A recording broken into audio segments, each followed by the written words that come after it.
Mu kanyamuneza k'ingene inama ihuza abanyamitahe n'abasanzwe bashigikira ibikorwa vya leta yatunganijwe aho yatangujwe icese na nyiricubahiro umukuru w'igihugu c'u Burundi. Hambavu y'ivyo bikorwa nyiricubahiro umukuru w'igihugu c'u Burundi yahaye umwanya abagwizatunga n'abaserukira amashirahamwe atandukanye imibonano. Iyo mibonano yatanze akaryo kabo bubahwa bose abo bashitsi bo gukeza bimwe bidasanzwe umukuru w'igihugu kubw'ino nama, aho vyagaragaye yuko haje yitabwemwo abantu benshi cane bavuye mu mihingo itandukanye y'isi. Abo yakiriye rero ni imigwi itandukanye. Umukuru w'igihugu yakiriye ubwa mbere uwuserukira ishirahamwe ry'abagwizatunga bo mu gihugu ca Egiputa, araheza arakira uwuserukira ibanki Afrexim. Inyuma yaho arakira abashitsi abagwizatunga bavuye mu gihugu ca Oman, aho bari barongowe n'urongoye ishirahamwe ihingura icayi muri Oman. Araheza arakira umunyamabanga nshingwabikorwa w'ishirahamwe w'umuryango yitwa Serdotola.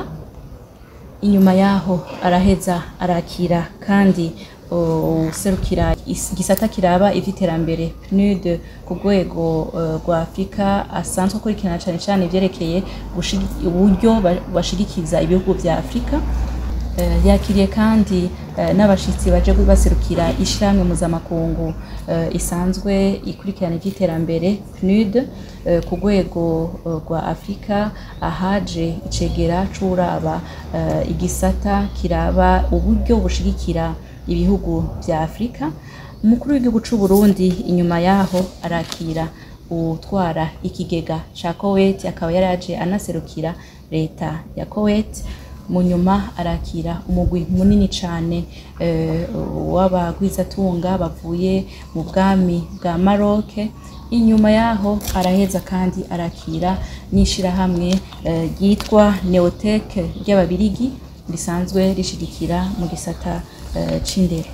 Abo bose baje bafise ubutumwa bwo gukeza umukuru w'igihugu c'u Burundi no gusubira gushimangira intumbero bafise yo guherekeza igihugu c'u Burundi kuri iyo mbona kazoza. Bose baje bemeza ko bagiye kugwiza inguvu n'imitahe basanzwe bashira mu Burundi. Baje bazana imigambi mishasha basanzwe barangura mu bihugu vyabo canke mu mashirahamwe yabo kugira ngo Uburundi nabwo bushobore kuyungukiramwo.